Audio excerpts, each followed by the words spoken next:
unemployment rate is now down below 5% at 4.8%. Let me just repeat that. Today's report has the unemployment rate down to 4.8%, a significant improvement from when I took office and a sign that our recovery is moving forward, even in the face of a COVID pandemic. That improvement was widespread.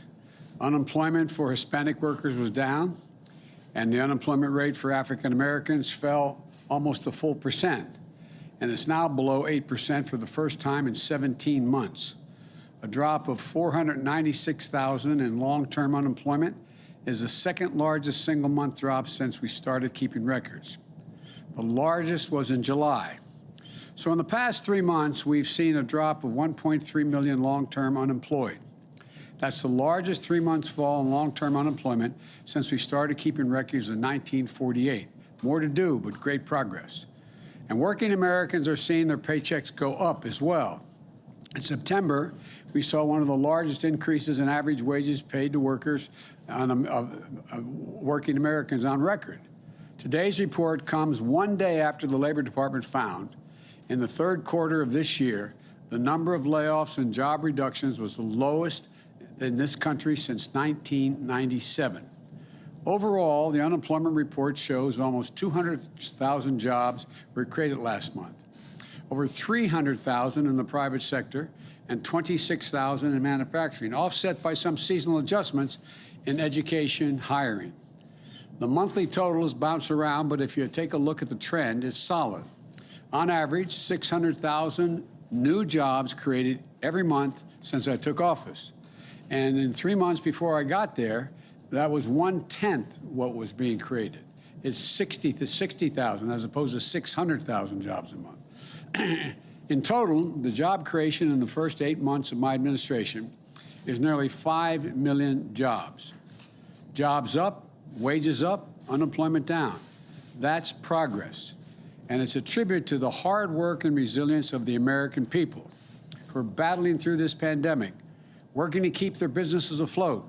Remember, today's report is based on a survey that was taken during the week of September the 13th. Not today, September the 13th, when COVID cases were averaging more than 150,000 per day. Since then, we've seen the daily cases fall by more than 1/3, and they're continuing to trend down. We're continuing to make progress.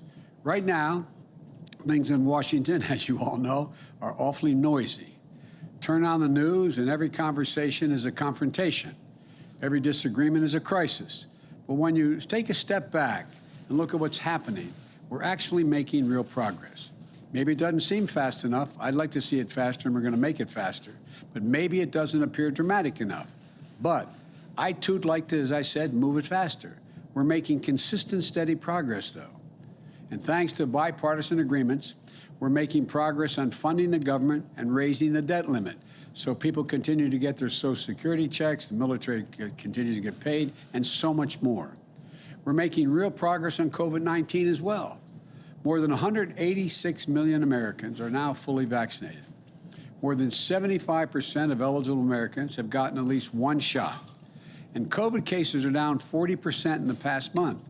Hospitalizations are down over 25%.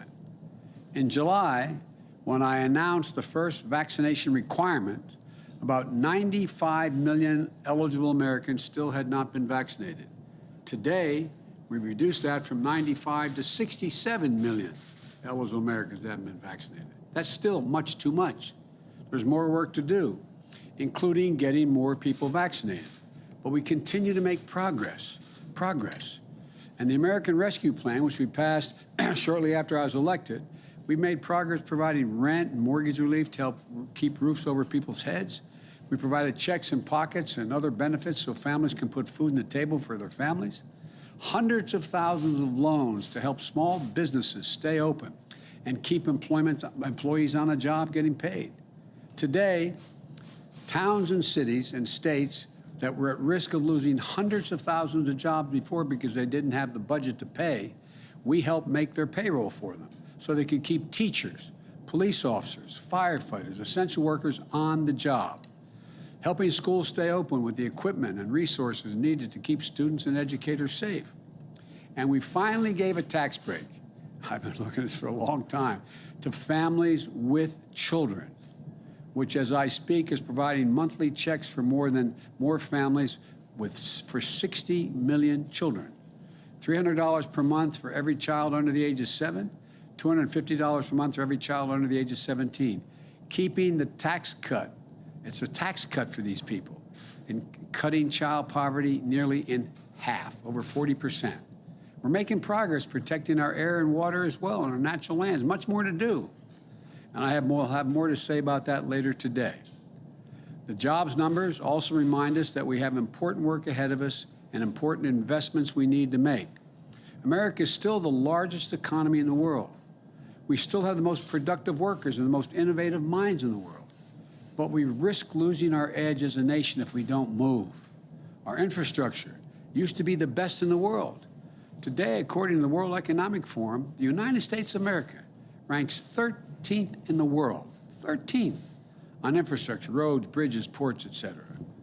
We're among the first in the world to guarantee access to universal education back at the turn of the 20th century.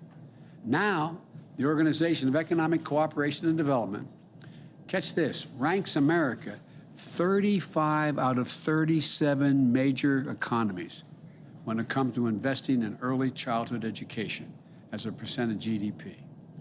35 out of 37. On all these investments that fuel a strong economy, we've taken our foot off the gas.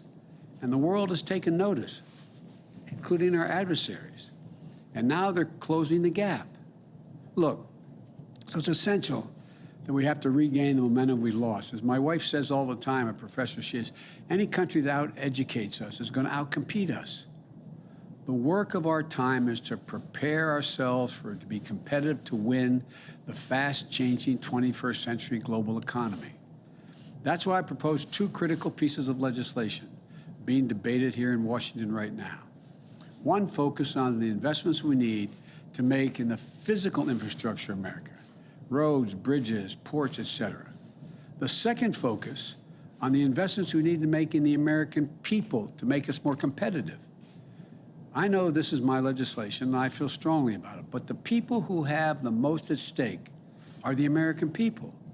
So we need to stay focused on what these bills will mean to the people who are just looking for a little bit of breathing room, a fair chance to build a decent middle-class life, to succeed and thrive instead of just hanging on by their fingernails. We need to keep an eye on what's fundamentally at stake for our country. The ability to compete and win the race of the 21st century as we did the 20th century. A race that other countries are doing everything they can to win. In recent years, China has spent around 3 times as much on infrastructure, 3 times as much as a share of its economy than the United States has. Our infrastructure bill makes investments we need to rebuild the arteries of our economy, the roads, the highways, the bridges, the ports, the airports, the rails.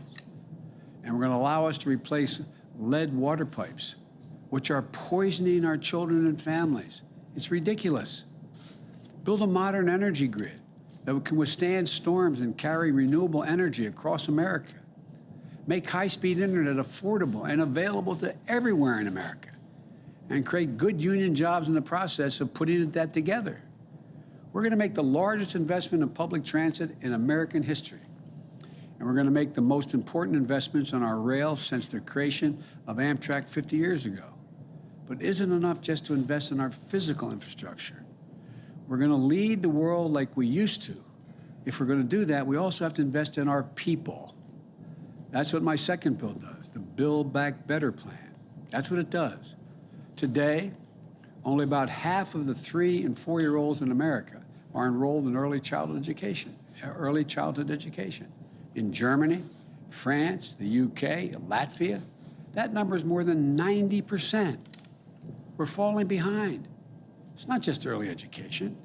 According to one study, America ranks, catch this, America ranks 33rd out of the 44 advanced economies when it comes to the percentage of our young people who have attained a post-high school degree. The United States, 33rd out of 44. My Build Back Better plan gets us back on track to making 4 additional years of public education available for every person in America. 2 years of high-quality preschool in the front end, which indicates that over 56% of the children will be able to go through all 12 years and beyond without any interruption. And investments in community college, so our students can gain the skills they need and carve out a place for themselves in the 21st century economy. We're going to help build families. We're going to help them afford to care for their new baby, a child, an elderly relative. It's going to extend the tax credit for families with children. It's going to help us meet the moment on climate change and become a global leader in the fast-growing clean energy industries like solar and wind power. The whole world knows that the future of the auto industry is electric, and battery technology. We need to make sure America builds that future instead of falling behind. We should build those vehicles and the batteries that go into them and the charging stations they're going to need, the 500,000 we're going to build across America. Here in the United States, we should be doing this. And look, if we get this done, we're going to breathe new life into our economy and our workforce, and we're going to breathe cleaner air at the same time. These are the kinds of investments that will get America back in the game and give our workers a chance, a fighting chance. Economists left, right, and center agree. Earlier this year, Moody's on Wall Street projected that the investments in these bills will bring us a higher GDP and additional 2 million jobs per year and lower unemployment. These bills are not about left versus right, or modern versus progressive, or anything else that pits Americans against one another. These bills are about competitiveness versus complacency. Competitiveness versus complacency. Opportunity versus decay. They're about leading the world, or whether we're going to let the world pass us by. The American people understand what's at stake here. They understand that when workers and families have a better shot, America has a better shot.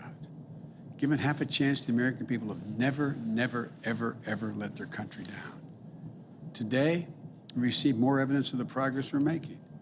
And I know we can make a lot more in the days ahead. I want to thank you, and God bless you all, and may God protect our troops. Thank you very much. What do you say to Americans who want them to go back to work, sir?